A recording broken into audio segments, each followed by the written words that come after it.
Hey, I wanted to make a video about rental upgrades. Tell me if you like the video or not. Talk to me. All right. So anyway, some upgrades you can make to your rental properties. Things like cabinet doors. Let's say you buy a house, and it's just got some old basic cabinets, a lot like the ones I have. I'm starting to notice now, but they're just plain. There's no texture to them. It's just a wooden door. You might want to swap them out. Not the whole cabinets, just the doors. The doors is what people was looking at, not the whole cabinets. Don't go spend $6,000-7,000 to replace everything. Replace the doors. Replace the doors. Paint the cabinets. Paint the cabinets to match the doors. If it's already white, hey, it works out great. Now you got white cabinets and white doors.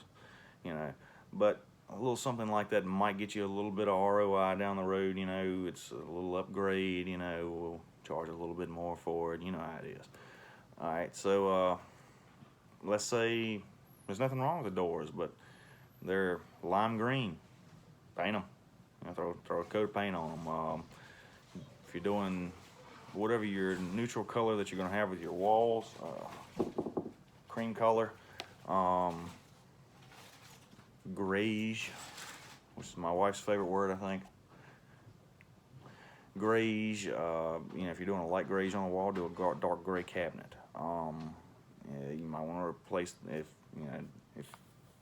if it's got Formica on top, replace the Formica on top. To kind of match what other color scheme you may have. But you can do this little bit of a little bit of paint. I'm gonna paint these cabinets a darker gray. The walls are light gray. That's the look of one of my rental properties is a light gray and dark gray all the way through it. I think even the exterior of the house is gray. Something me and a buddy of mine was talking about the other day. I have a house. I don't know what color the exterior of it is. It's crazy, but just make it look good. But you don't want to spend a lot of money. The more money you spend, the less money you'll get in return. Less ROI you'll get off of it. And like I say, if you're spending $6,000 to replace all the cabinets, you'll probably never get that back. But if you're spending, $100 to paint it, up the rent a little bit,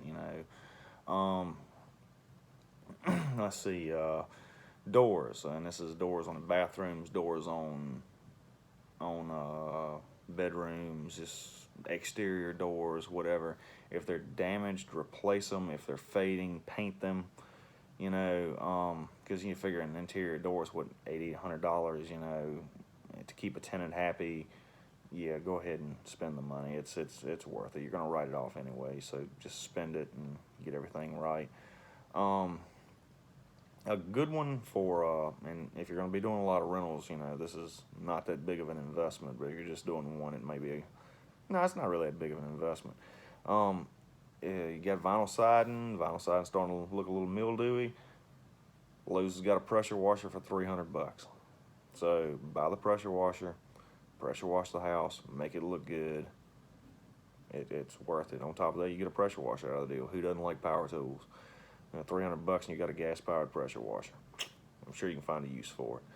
You can do the siding. You can concrete porches. Probably could use a little pressure washing too. Maybe there's some pine trees around or something. You got some black mildew or black whatever that goop that comes out of a pine tree is, sap, I guess. You can just spray it right off, be done with it, make it a million times better looking, and you're the hero of the day.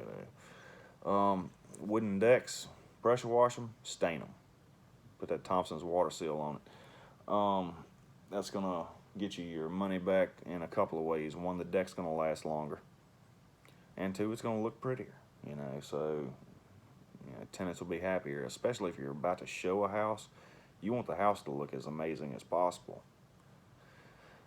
So, the better looking the house is, the more likely you're going to get a tenant, and, get a tenant that's going to be willing to pay a little bit more because it's like, oh man, look at all these features and all these upgrades, you ain't really putting no money in it.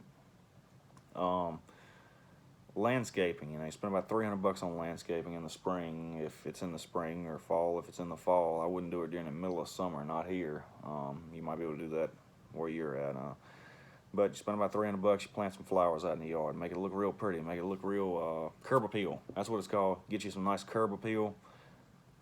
They'll love it. You're not spending a fortune. Buy don't buy annuals, buy perennials. Perennials come back every year, so you spend the money once, you get it yearly for the rest of your life. You know, it's nice, and you might have to do a little maintenance to it, trim some bushes back to where, you know, you can see the house for the bushes, you know.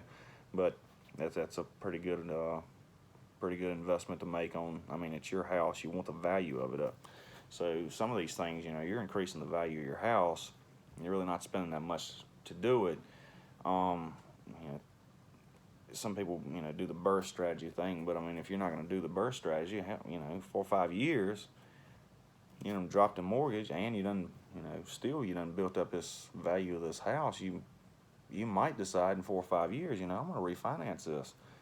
You know, do a cash out refinance and buy me another rental property with what's left over, you know, after I do the refinance. And now you've got all these flowers and stuff outside that's, you know, they're 4 or 5 years old. You know, they got a little beef to them, you know. And I mean, it was a $20 flower, $20 bush when you bought it from Lowe's, but now the thing's, you know, 6 foot tall, you know. And buy the same bush at Lowe's now is $100.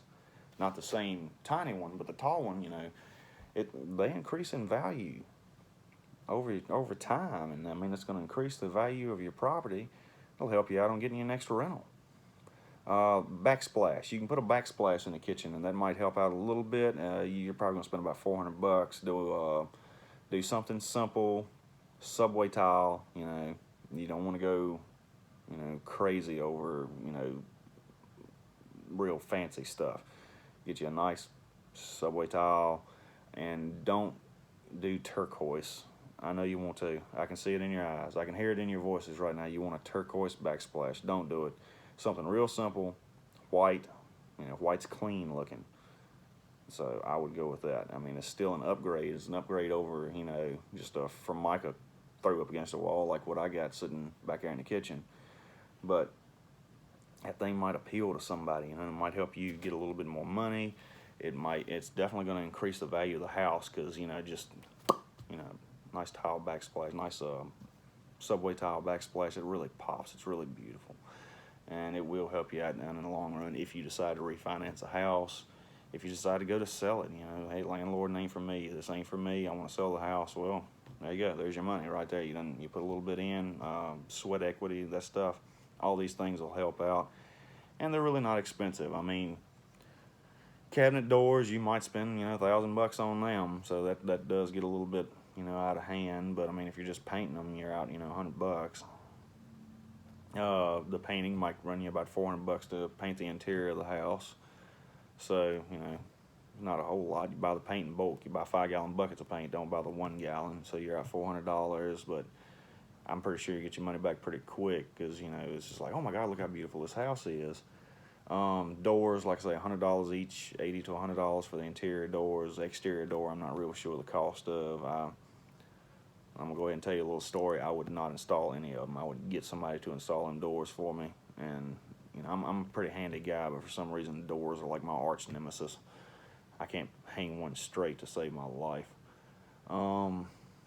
Pressure washer, you know, you're gonna keep that for the rest of your life. You're gonna spend $300. You're gonna pressure wash a rental, and you're gonna write that off on your taxes. Well, as soon as you get done with the rental, you're gonna come home. You're gonna pressure wash your car, your wheels, your tires, your house.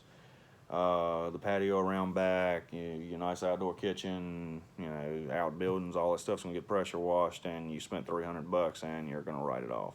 I don't know if you can write it off right off the get-go or if that's something that has to be depreciated over time, but you get the idea. Deck stain, you know, what do you got, $30? That ain't nothing. Landscaping, you're gonna spend about $300 there, $400 on the backsplash if you decide to do that. So, you know, these are little basic things. You don't want to spend a lot of money. The more money you spend, the less, you know, the longer it takes you to get the money back. Anyway, like, subscribe, and share, and I'll be talking to you soon.